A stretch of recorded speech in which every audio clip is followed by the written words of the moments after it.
예수님께서 예루살렘에 입성하셔서 가장 먼저 행하신 일이 무엇이었습니까?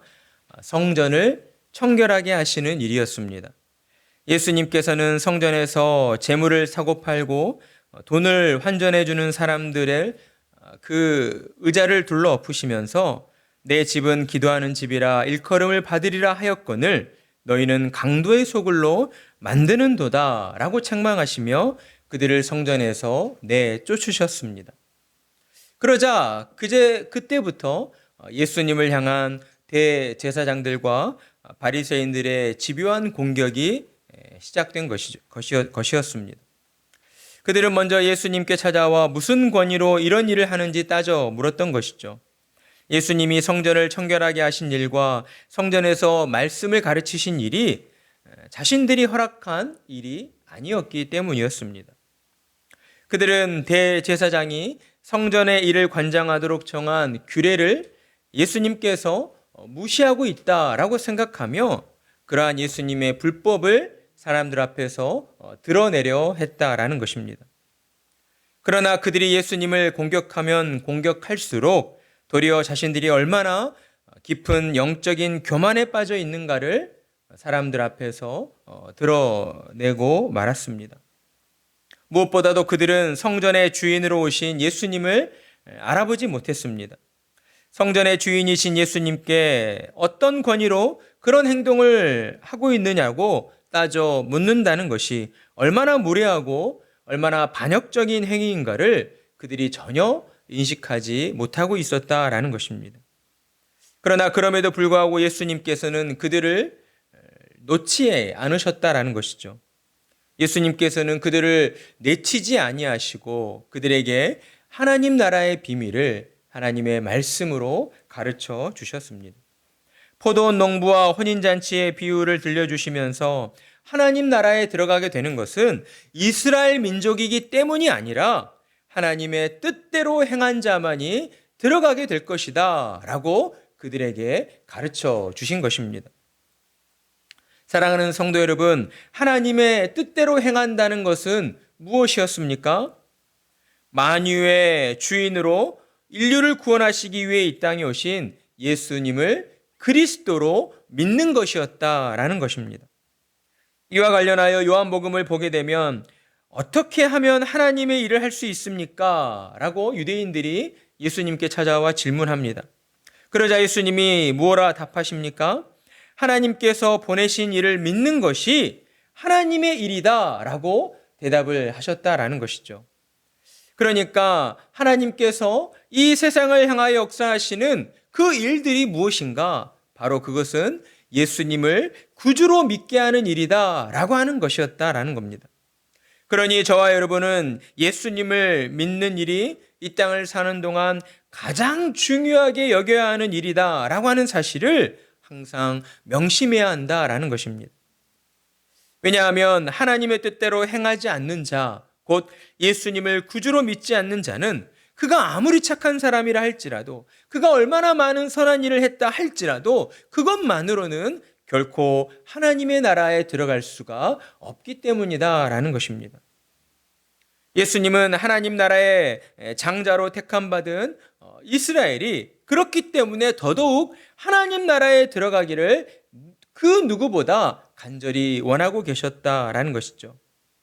그래서 예수님은 이스라엘 민족을 끝까지 포기하지 않으셨고 그들에게 찾아가 말씀을 가르치시고 하나님의 말씀으로 그들이 자신들의 잘못을 뉘우쳐 하나님께로 돌아오기를 간절히 원하고 계셨다라는 것입니다. 우리는 이와 같은 주님의 열심에 감사를 드려야 할 것입니다. 왜냐하면 예수님의 그 열심이 오늘도 저와 여러분 가운데에 이루어지고 있기 때문이다 라고 하는 것입니다. 예수님의 그 열심 때문에 저와 여러분이 신앙의 길에서 벗어나지 않고 하나님 나라를 향하여 나아갈 수 있기 때문이다 라고 하는 것이죠. 저는 목사이지만 때로 신앙의 길이 한없이 무겁다라고 느껴질 때가 더러 있습니다. 그럴 때면 제 마음이 병든 것처럼 한없이 나약해지고 무기력해지는 것을 경험하게 되는 것이죠. 그러나 참으로 놀라운 것은 아무것도 못하겠다라고 주저앉아 울고 있을 때 하나님은 저의 마음 가운데에 찾아와 주시고 저를 어루만져 주시며 위로해 주시고 다시 일어설 힘과 용기를 북돋아 주신다라고 하는 것입니다. 그리고 눈앞에 놓여진 세상의 문제들이 아니라 하나님을 바라보게 해 주시는 것이죠. 저에게 이러한 말씀을 들려주십니다. 너의 인생의 주인이 누구이냐? 내 인생을 책임져 주시는 분이 누구냐라고 하나님께서 저에게 질문해 주시는 것입니다. 주님은 그러면서 제 마음 가운데에 너 혼자만의 힘으로 애쓰지 말아라, 아둥바둥 하지 말아라 라고 저의 마음을 위로해 주시는 것이죠. 내게 짊어진 인생의 무거운 짐들을 내게 맡기면 된다라고 주님이 말씀하여 주십니다. 하나님의 그러한 음성이 제 마음 가운데에 들려올 때면 그 순간 제 마음에는 한없이 큰 울림으로 차오르는 것을 경험하게 됩니다. 답답하게 꽉 막혀 있던 그 마음들이 시원하게 뚫려지는 것을 경험하게 되고 그로 인하여 하나님 앞에 무릎 꿇고 하나님 감사합니다. 하나님의 은혜로 믿는 자로 살아갈 수 있게 되었음을 하나님 감사합니다라고 고백드리게 된다라는 것이죠. 그렇습니다. 주님은 오늘도 살아계셔서 우리와 함께 해 주시고 있습니다. 고달픈 인생 가운데에 힘들어하는 우리에게 하나님은 한없는 사랑의 손으로 우리를 붙잡아 주시고 하나님 품에 안기는 그날까지 우리를 인도해 주신다라고 하는 사실입니다. 그러니 저와 여러분은 이 땅을 사는 동안 예수님 믿는 일을 나의 생명으로 여기고 더욱 열심을 내어야 하는 것입니다. 그래서 예수님을 잘 믿는 사람들이 되어야 한다라는 것이죠. 우리에게 그보다 더 크고 중요한 일은 있을 수 없다는 사실을 늘 기억해야 하고 예수님을 잘 믿는 일들에 방해되는 것들이 있다면 우리는 과감하게 그 모든 것들을 치워버리는 그러한 믿음의 사람들이 되어야 하는 것입니다. 설령 그 일들이 우리로 하여금 세상에서 부귀영화를 누리게 해주는 것들이라 할지라도 정말 예수님을 잘 믿는 일들에 방해되는 것이라고 한다면 우리는 믿음을 가지고 그 모든 것들을 내려놓을 줄 아는 그러한 믿음의 사람들로 살아가야 하는 것입니다. 그러나 성경에 등장하는 대제사장들과 바리새인들은 그러지 못했다라는 것이죠. 그들은 자신들이 붙잡고 있었던 그러한 기득권을 내려놓지를 못했습니다. 예수님께서 그들에게 말씀을 통하여 하나님의 뜻을 가르쳐 주셨지만 그들은 자신들이 붙잡고 있는 것을 끝끝내 내려놓지 못했고 도리어 어떻게 해서든 예수님을 올무에 걸려 넘어뜨리고자 하는 그러한 계략을 세우고 있었다라는 것입니다. 그들이 첫 번째로 예수님께 시험한 것은 무엇이었습니까? 가이사에게 바치는 세금의 문제였습니다. 바리새인들은 이스라엘을 침략한 로마의 황제인 가이사에게 세금을 바치는 것이 옳은가 옳지 않은가를 예수님께 물었다라는 것이죠. 만약 예수님이 가이사에게 세금을 바치는 것이 옳다라고 대답하면 예수님은 이스라엘을 배신한 배반자가 되는 것이었고 반대로 세금을 내는 것이 옳지 않다라고 대답하시면 로마를 향하여 반대하는 반역자가 되는 것이었다라는 겁니다. 그러나 예수님은 그들이 파놓은 함정을 이미 알고 계셨던 것이죠. 예수님께서는 창조주 하나님의 지혜를 가지고 세상의 모든 권세가 하나님께로부터 왔음을 그들에게 가르치시며 가이사의 것은 가이사에게 하나님의 것은 하나님에게 바치라 라고 그들에게 대답해 주셨습니다. 그리고 두 번째 시험은 무엇이었습니까? 부활 논쟁이었습니다. 예수님은 부활이 없다 주장하는 사두개인들에게 성경도 하나님의 능력도 제대로 알지 못한다라고 꾸짖으시며 너희는 죽은 자의 부활을 논하기 전 아브라함의 하나님께서 오늘도 살아계셔서 너희 가운데 역사하시는 하나님이심을 먼저 깨달아야 한다라고 그들을 책망하셨습니다. 그리고 세 번째 시험은 무엇이었습니까? 율법과 관련된 시험으로 십계명 중에 어느 계명이 가장 큰 계명인가를 묻는 시험이었습니다. 그들은 예수님께서 이 질문에 어느 한 계명이 가장 크다라고 답하기를 바라고 있었을 것입니다. 그래서 예수님께서 하나님의 계명을 저울질한다고, 하나님의 계명을 무시한다라는 그러한 명목으로 예수님을 잡아들이려 했던 것입니다. 그러나 예수님께서는 이번에도 그들의 그 악한 의도를 다 알고 계셨다라는 것이죠. 보통의 사람이었다면 그들의 불순한 의도에 대답을 하지 않거나 그들에게 불만을 제기했을 것입니다. 그러나 예수님은 그들의 불순한 의도마저도 그들을 바른 길로 인도하고자 하는 그러한 선한 기회로 삼으셨다라는 것이죠. 그들에게 하나님의 십계명을 통하여서 그 십계명에 담겨져 있는 하나님의 진짜 마음이 무엇인가를, 하나님의 본심이 무엇인가를 그들에게 가르쳐 주셨다라는 것입니다.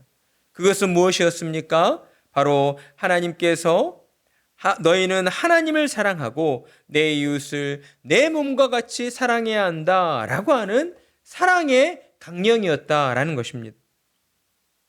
하나님께서 이스라엘 민족에게 십계명을 주시고 또 그들에게 십계명을 통하여 내리신 가장 큰 강령은 너희는 사랑하는 사람들이 되어야 한다라고 하는 것이었다는 것입니다.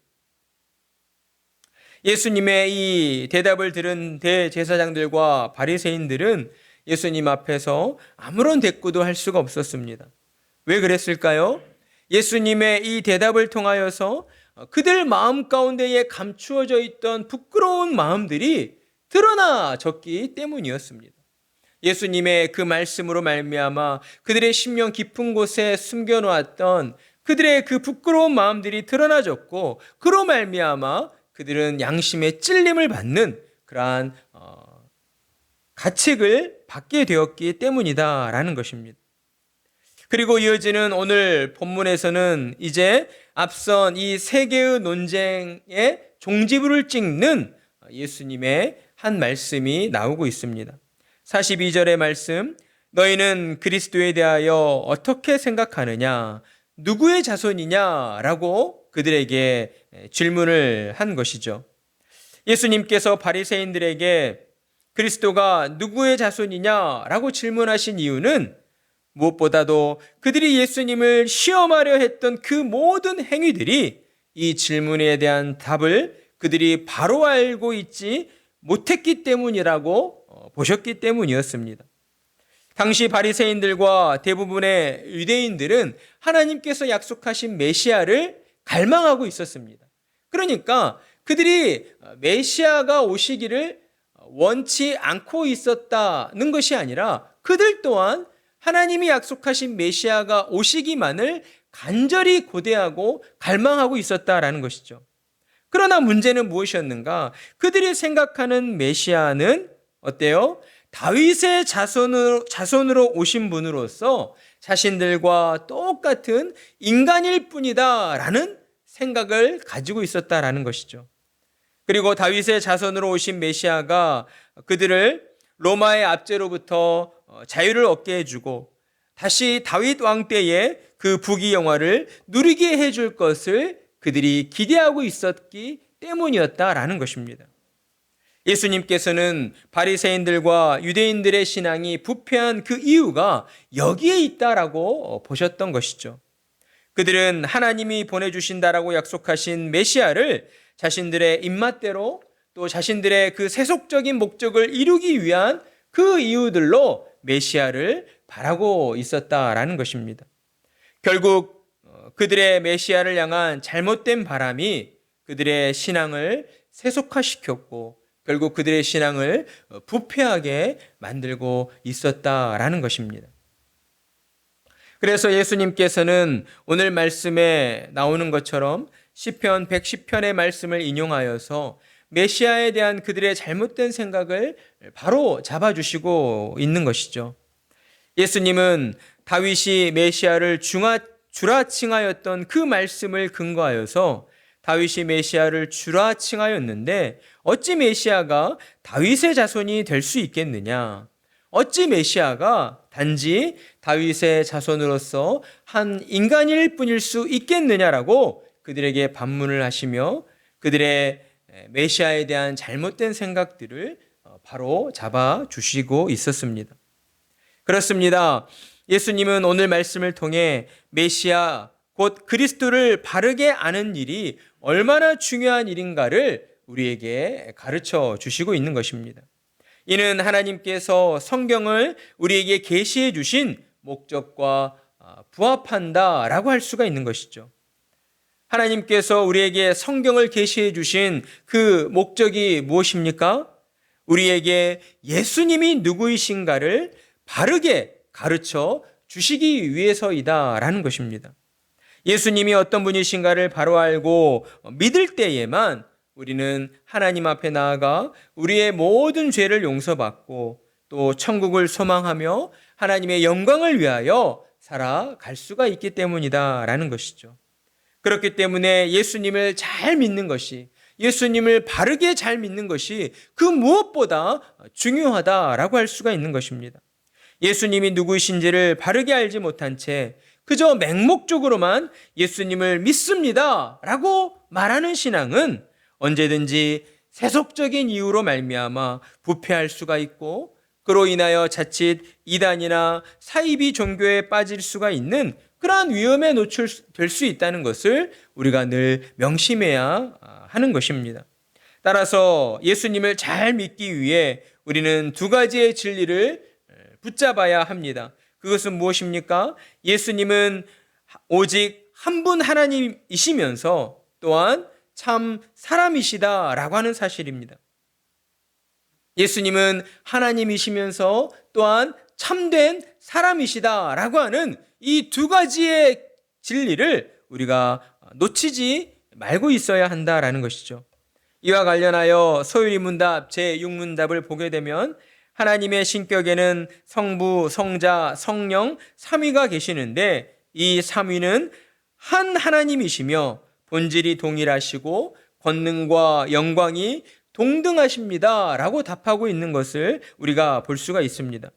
그러니까 예수님께서는 우리와 똑같은 사람의 모습으로 이 땅에 태어나셨지만 성자 하나님의 신성을 지니고 계신 참 하나님이시다라고 하는 사실입니다. 우리는 예수님을 생각할 때마다 이 두 가지의 진리를 항상 붙들고 있어야 합니다. 그래야지만 우리의 마음이 대제사장들과 바리새인들처럼 교만에 빠지게 되는 그러한 위험에 노출되지 않을 수가 있는 것입니다.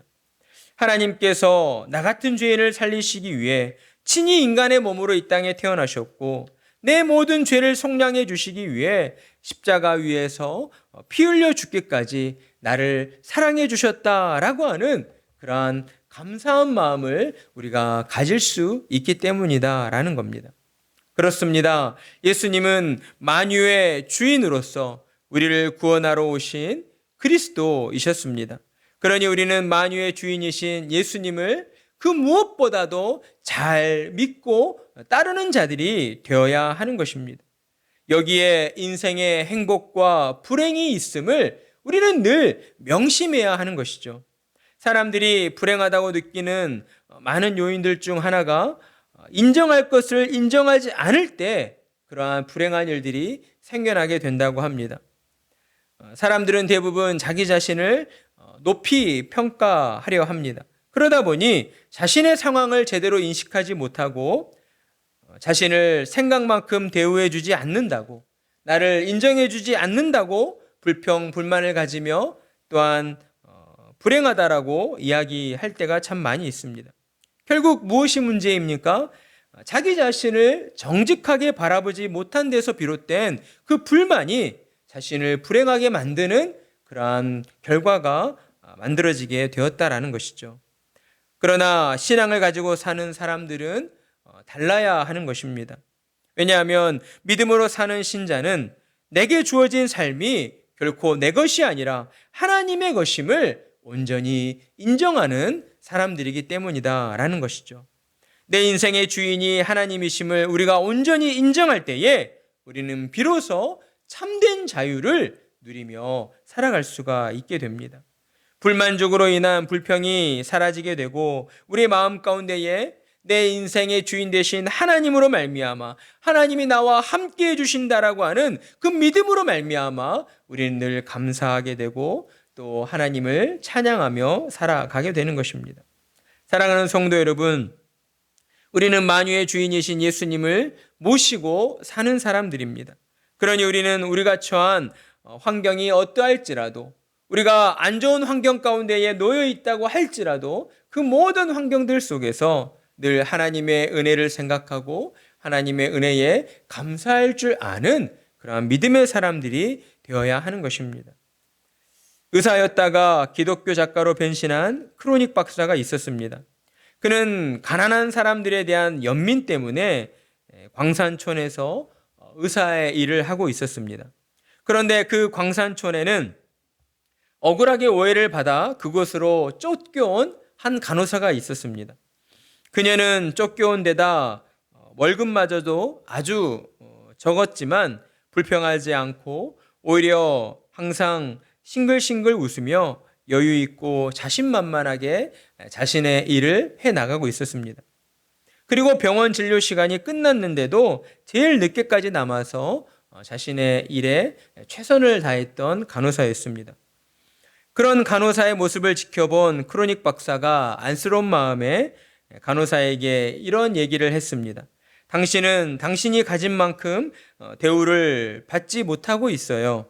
하나님께서는 그것을 아실 텐데 말입니다. 라고 이야기했습니다. 그러자 간호사는 그의 말을 듣자마자 이렇게 대답했습니다. 제가 가치 있는 존재라는 것을 하나님이 아신다면 그것으로 족한 것 아니겠습니까? 간호사의 답변은 신앙적으로 헌신되어 있지 않은 크로닉 박사의 마음에 화살처럼 꽂혔습니다. 하나님을 향한 헌신된 그녀의 마음이 안 좋은 환경 가운데에서도 그 누구보다 더욱 당당하고 또 빛나게 자신의 일을 감당할 수 있게 해 주었다라는 것입니다. 그렇습니다. 중요한 것은 우리가 어느 곳에서 무엇을 하며 얼마나 불편하게 살고 있느냐가 아니다라는 것입니다. 중요한 것은 우리가 어떻게 살아가고 있느냐 하는 것이죠. 우리는 어떠한 모습으로 어떠한 마음으로 우리에게 주어진 삶을 살아가야 하는 것인가? 만유의 구주이신 예수님을 주인으로 모시고 우리는 예수님만을 바라보며 감사한 마음으로 살아가야 한다라는 것입니다.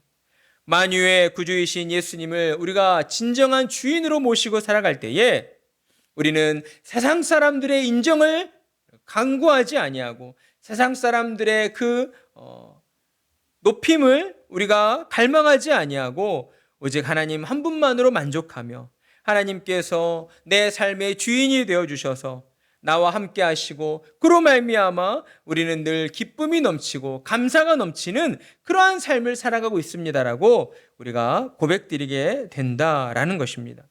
하나님께서 인정해 주시고 하나님께서 기뻐해 주시는 그러한 믿음의 삶을 살아갈 때에 우리는 이 땅 가운데에서 가장 아름답게 빛이 나는 보석과 같은 사람들로 가장 복되고 가장 가치 있는 그러한 거룩한 삶을 살아가게 되는 것입니다. 만유의 구주로 오신 예수님을 여러분의 주인으로 온전히 인정하시기 바랍니다.